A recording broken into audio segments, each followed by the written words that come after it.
Often hear people say you need to trust and surrender. But what does that really mean? And how does it actually work? What are the mechanics of trusting and surrendering? How do you do it? And what does trust and surrender have to do with anxiety and fear and emotions like those? These are some of the things I want to talk about in this video. I want to go into the mechanics of trusting and surrendering and how you can bring that into your life. I think of trust and surrender kind of like sports.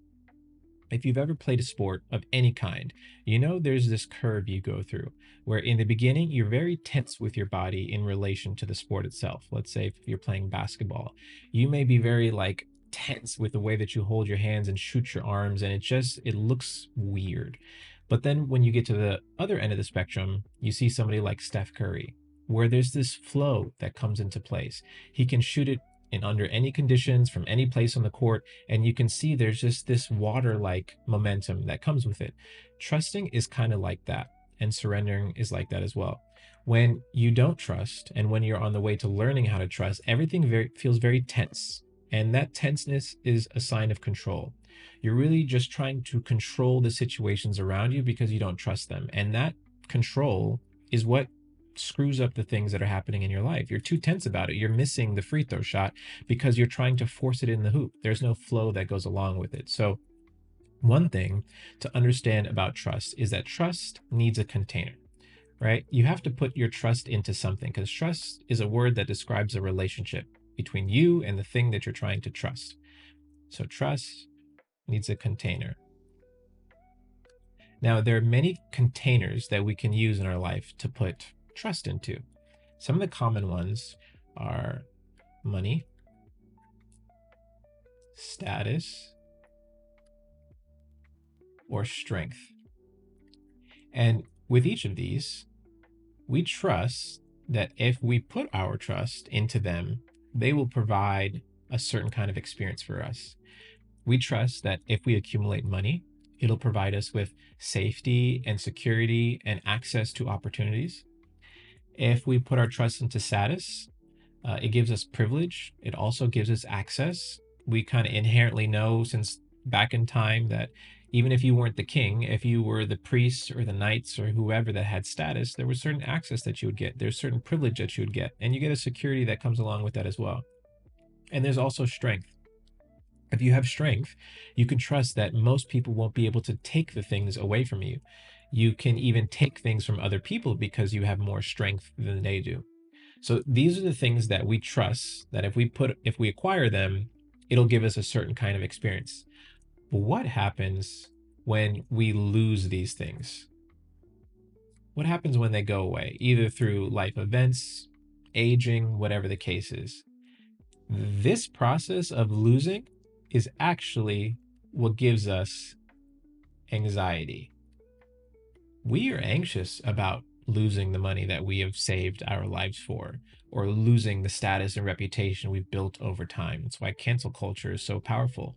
It's the modern day version of a scarlet letter, and you get casted out of society. Or strength. You fear, losing strength as you get older in life. So these containers, while they are giving you something that you're looking for, they're also creating anxiety because you're worried about what happens if you don't have the containers. And you're actually in fear because all of these have an opposite. And that's what you fear in life. Money, if you don't have money, you're poor. If you don't have strength, you're weak. And if you don't have status, you're nobody. And these things are what lead to fear. You fear being the opposite of the thing that you trust. When you don't trust into anything, those kinds of people, they're just in a perpetual state of anxiety. Everything triggers them because they can't find a situation where they have any sort of trust. So they have social anxiety or all kinds of anxiety because there's no trust in themselves, there's no trust in anything. And then they fear the opposite of that situation, an embarrassing outcome, being weak, being poor, whatever the case is. So trust and fear sit opposite each other in most cases. So the goal is to move to higher containers because, again, each one of these is containers and they're built of a certain quality. These first ones, money, status, or strength, they're kind of like glass containers. They can easily break because they can easily be taken away from you. So you want to look for something that is not easily taken away from you or can't be taken away from you. You want to look for higher containers. So what are some higher containers? That will be things that are virtues, qualities that apply to you specifically. So one of those can be honor,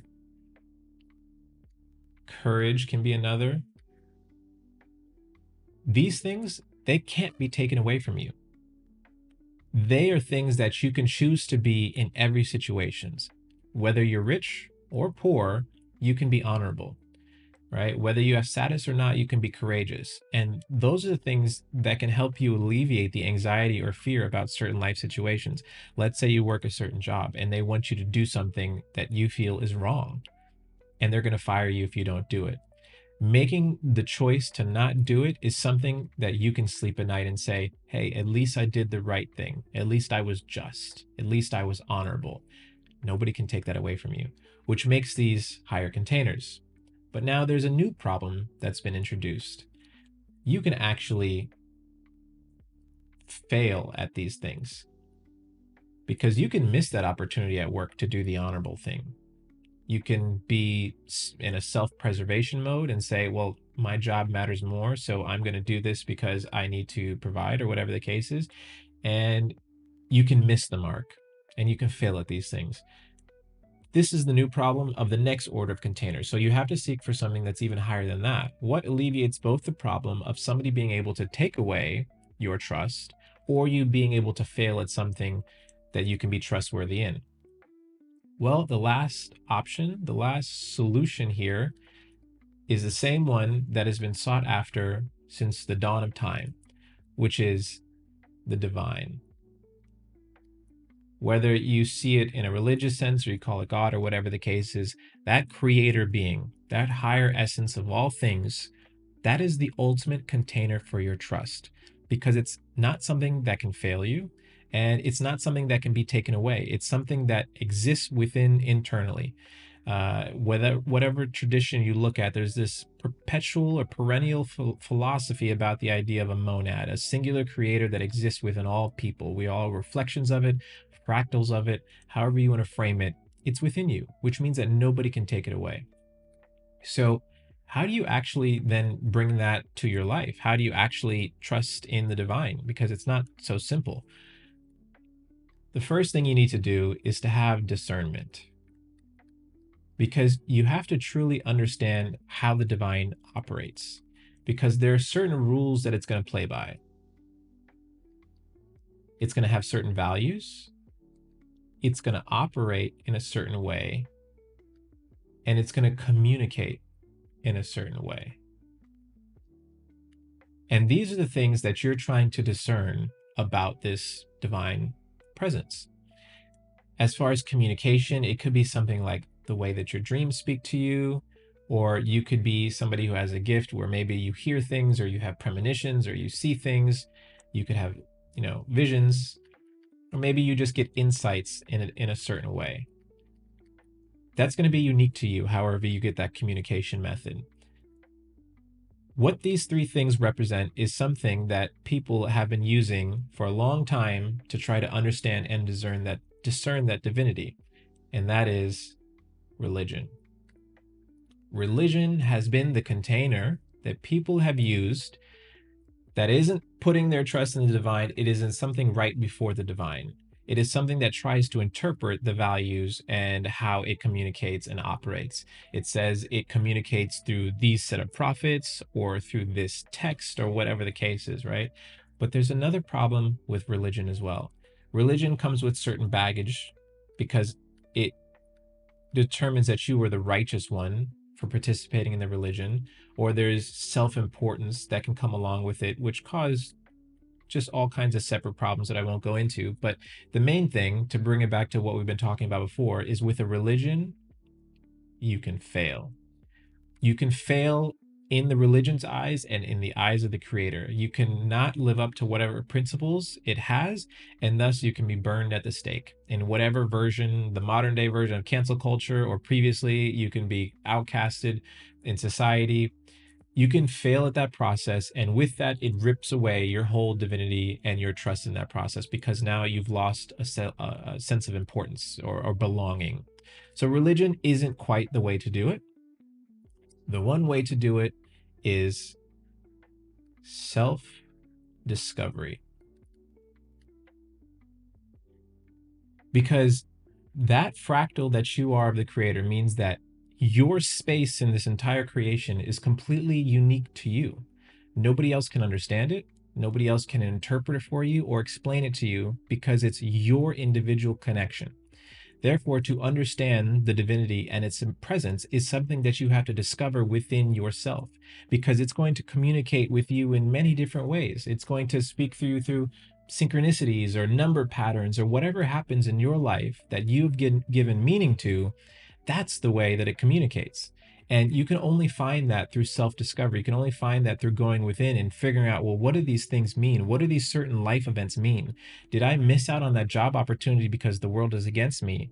Or was I being prepped for something else? Is there another opportunity around the corner that I'm not rising up to because I'm stuck in this state of anxiety of what I've lost, and this perpetual state of fear about not succeeding in whatever I'm looking for, not spending the time and realizing this means something. This is a message for me about something I need to do differently. So, really, when we think of self discovery and we think of lack of trust, it really equals something in particular. Lack of trust means a lack of inner work. The person who does not trust does not understand.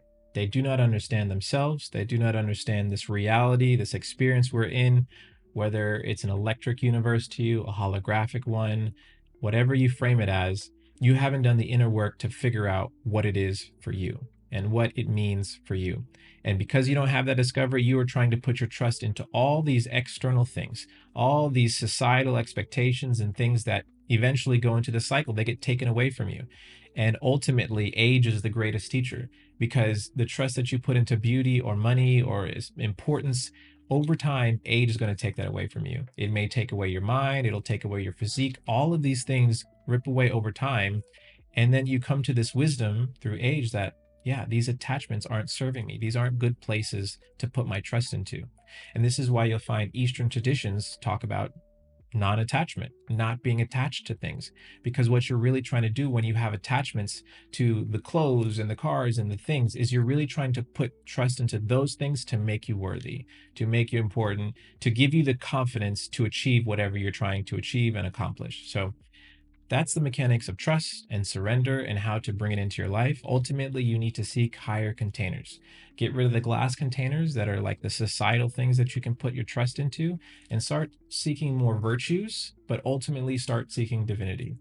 Go within, discover yourself, figure out how it communicates with you and what this means to you, and then live your life in accordance with that. So I hope you enjoyed this.